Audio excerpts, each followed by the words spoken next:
بسم اللہ الرحمن الرحیم۔ پیارے بھائی اور بہنوں، السلام علیکم ورحمۃ اللہ وبرکاتہ۔ امید ہے کہ آپ سب خیریت سے ہوں گے۔ میں ہوں آپ کا میزبان حکیم شہباز حسین اوان اور آپ اس وقت دیکھ رہے ہیں Hakeem Shahbaz herbal T V on YouTube.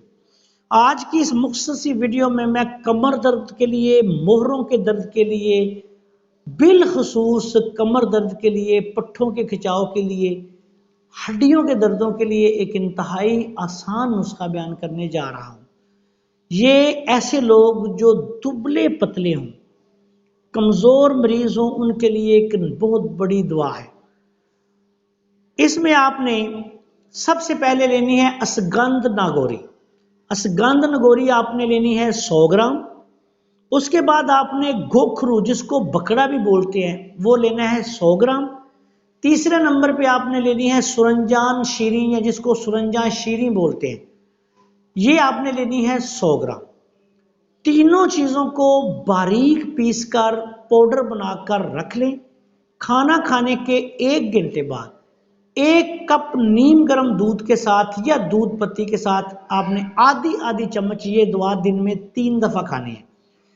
مسلسل 1 ماہ تک سے لے کے 1.5 ماہ تک استعمال کریں۔ کمر درد سے بھی انشاءاللہ نجات حاصل ہو جائے گی، مہرے مضبوط ہو جائیں گے، کمر مضبوط ہو جائے گی، پٹھوں کا درد، تھکاوٹ، سستی، کمزوری ٹھیک ہو جائے گی، یورک ایسڈ کا خاتمہ ہوگا، اور صداع کی وجہ سے ہونے والے جتنے درد ہیں، خشک سرد خشک گرم مزاج کی وجہ سے ہونے والے تمام مسائل سے جان چھوٹ جائے گی۔ یہ گرم تر مزاج کا حامل لاجواب نسخہ ہے۔ اس نسخہ کو ضرورت کے مطابق آپ 15 دن، 1 ماہ، 1.5 ماہ، 2 ماہ تک بھی استعمال کر لیں تو اس کا کوئی نقصان نہیں، بلکہ جسم کو قوت دے گا، آپ کو ایکٹیو کر دے گا، کمر درد سے نجات دلا دے گا۔ بہت آسان سستا نسخہ۔ آپ سے گزارش ہے کہ اگر آپ نے ابھی تک ہمارے چینل کو سبسکرائب نہیں کیا تو چینل کو سبسکرائب کر لیں، اور ہماری ان ویڈیوز کو اپنے دوسرے دوستوں کے ساتھ شیئر بھی کر دیا کریں تاکہ وہ بھی ان سے فائدہ اٹھائیں۔ السلام علیکم ورحمۃ اللہ وبرکاتہ۔